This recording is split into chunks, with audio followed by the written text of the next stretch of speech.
के अंदर प्रियम्बल जो है उसका जो प्रियम्बल यानी जो उद्देशिका है, प्रस्तावना जो है, वो सारी की सारी प्रस्तावना पूरे एक संविधान का निचोड़ जो है, ठीक उसी तरीके से संविधान का आर्टिकल 38 भारत के संविधान के लिए और भारत के संविधान के लागू होने से पहले की जो व्यवस्था है, उस व्यवस्था के लिए शायद ये पिलर की तरह है, एक पिलर की तरह है।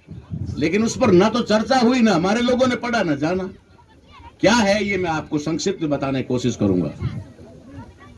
आर्टिकल 38 जिसके अंदर संविधान ने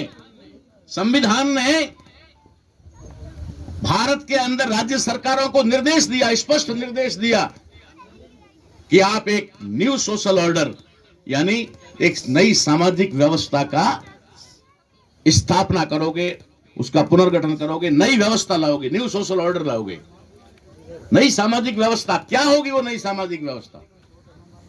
तो प्रियम्बल के आधार पर बाबा साहब अंबेडकर ने लिखा कि सामाजिक, आर्थिक, राजनीतिक ये समानता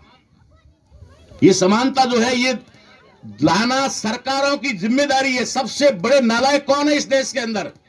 मैं साफ बात कहता हूं और मुझे कोई हर्ज नहीं है, क्योंकि जो यहां बैठे हुए हैं वो तो हम तो सारे के सारे उन पार्टियों के सिर्फ मजदूर हैं। गफूर साहब, कुछ नहीं है हम डिसीजन मेकर नहीं है। हम वहां कोई पावर में नहीं है कि वहां से हम सरकार चला लेंगे या कुछ कर लेंगे, या फिर राज्य में कैसे होगा, किसके टिकटों के बंटवारे होंगे। हम तो हमारी टिकट के लिए भी लाइन में खड़े होने वाले लोग हैं। इसलिए मैं कहता हूं कि कौन जिम्मेदार है इस देश के अंदर, जिन्होंने 75 साल होने के बाद में भी आर्टिकल 38 के ऊपर कभी चर्चा करना भी उचित नहीं समझा।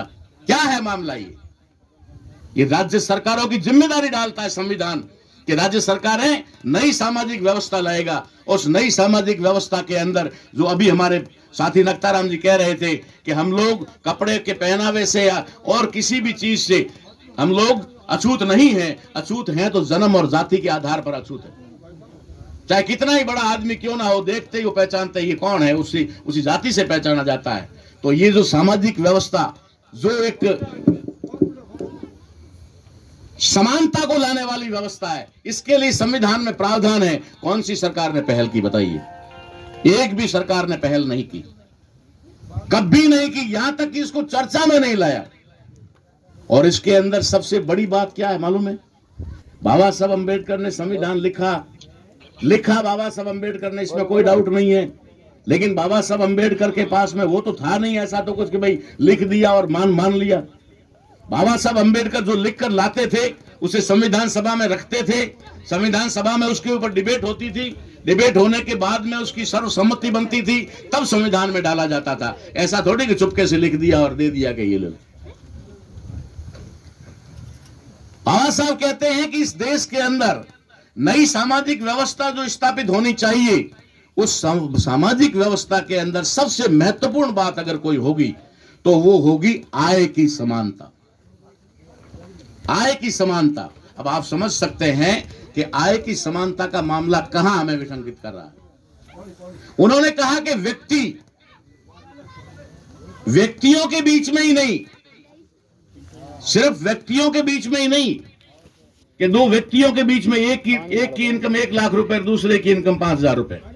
ये बहुत बड़ा गैप है, ठीक है, बहुत बड़ा गैप है ना। व्यक्तियों के बीच में ही नहीं, उन्होंने क्या प्रावधान किया है, लिखा हुआ है, पढ़ लेना, पढ़े लिखे लोग हैं, पढ़ लेना। उन्होंने कहा कि व्यक्तियों के बीच नहीं, व्यक्तियों के समूहों के बीच भी। व्यक्तियों का समूह क्या है? हिंदी में व्यक्तियों का समूह कहा जाता है, अंग्रेजी में उसे क्या कहेंगे? कंपनी। अगर वो कंपनी है तो कंपनियों के बीच में भी किस आय का जो है वो बड़ा गैप नहीं होना चाहिए, बड़ा अंतर नहीं होना चाहिए, क्योंकि आय जो होती है वही एक बहुत बड़ा खाई पैदा करती है, बहुत बड़ी खाई पैदा करती है। आज इस देश के अंदर क्या हो रहा है? न्यू सोशल ऑर्डर के अनुसार, संविधान के आर्टिकल 38 के अनुसार समानता में ज्यादा अंतर नहीं होना चाहिए। एक कलेक्टर की जो तनख्वाह है और एक जो चपरासी की तनख्वाह है, उसमें इतना अंतर नहीं है। जहां गवर्नमेंट का मामला है वहां इतना अंतर नहीं है जितना एक व्यापार और बिजनेस के अंदर, एक फैक्ट्री के अंदर और एक कंपनी के अंदर है।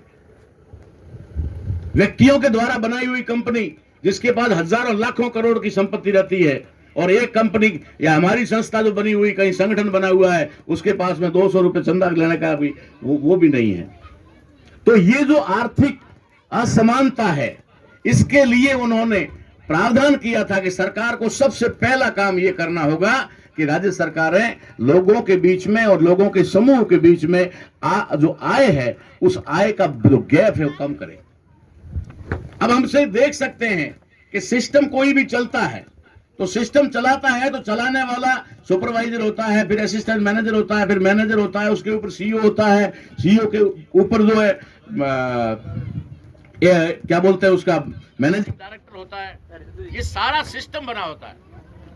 अब सिस्टम के अंदर आप सुपरवाइजर से ऊपर के सारे लोगों को देख लो, वो सारे के सारे लोग, और जो सुपरवाइजर से नीचे है उसको कहेंगे लेबर, यानी श्रमिक। अगर कोई भी कारखाना अगर चल रहा है, कोई फैक्ट्री चल रही है, तो वो सिर्फ और सिर्फ